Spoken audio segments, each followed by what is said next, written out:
ഈ കണ്ണൂരുകാരനായതുകൊണ്ട് സ്വാഭാവികമായിട്ടും ഇയാൾ CPM അനുകൂലിയാണെന്നാണ് വിചാരിച്ചത്. പിന്നെ CPMന്റെ വലിയ വിമർശനമായി മാറിയല്ലോ. അപ്പോൾ സ്വാഭാവികമായിട്ട് SFIയിൽ പ്രവർത്തിച്ച് പിന്നീട് അതിൽ ആ പാർട്ടി പ്രവർത്തനമൊക്കെ കണ്ട് അദ്ദേഹത്തിൻ്റെ പിതാവ് കമ്മ്യൂണിസ്റ്റുകാരനായിരുന്നു തോന്നുന്നു. അതിനുശേഷം പിന്നീട് ആ വിശ്വാസത്തിൽ മാറിയെന്നാകട്ടെ. പിന്നീട് ശ്രീനിവാസൻ തന്നെ തിരക്കഥ എഴുതിയ ഒരു ചിത്രമാണെന്ന് തോന്നുന്നു വരവേൽപ്പ്. ആ വരവേൽപ്പിൽ ഈ CPMന്റെ കണ്ണൂരിലെ അല്ലെങ്കിൽ ലോക്കൽ കമ്മിറ്റികളുടെയൊക്കെ നിലപാടിനെ നിശിതമായിട്ട് വിമർശിക്കാം.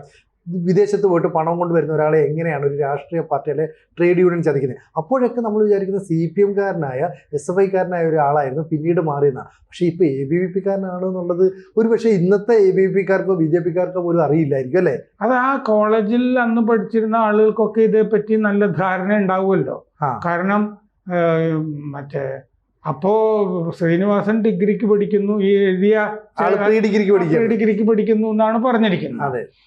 അപ്പോ ഈ പാട്യത്താണ് ജനിച്ചത്. മട്ടന്നൂരാണ് 5 കൊല്ലത്തോളം ഈ കോളേജിൽ പഠിക്കുന്ന കാലത്ത് മട്ടന്നൂരിലായിരുന്നു എന്ന് ശ്രീനിവാസൻ എഴുതിയിട്ടുണ്ട്.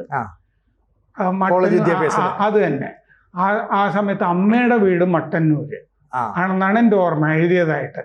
അപ്പൊ 5 കൊല്ലം അവിടെ താമസിച്ചാണ് പഠിച്ചത്.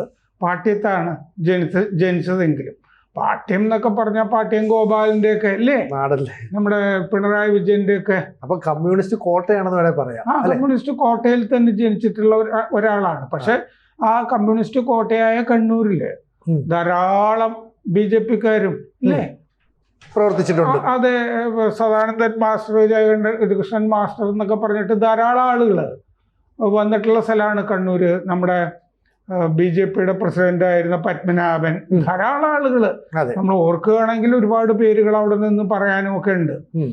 അപ്പൊ അങ്ങനെ ഒരു പശ്ചാത്തലം ശ്രീനിവാസന് ഉണ്ട് എന്നുള്ളത് അദ്ദേഹത്തിന്റെ സിനിമയെ കൂടുതൽ മനസ്സിലാക്കാനായിട്ട് പ്രയോജനപ്പെടില്ലേ. കൂടുതൽ വാർത്തകളും വിശേഷങ്ങളും നിങ്ങളിലേക്ക് എത്താൻ ABC മലയാളം സബ്സ്ക്രൈബ് ചെയ്യുക, ബെൽ ബട്ടണും അമർത്തുക.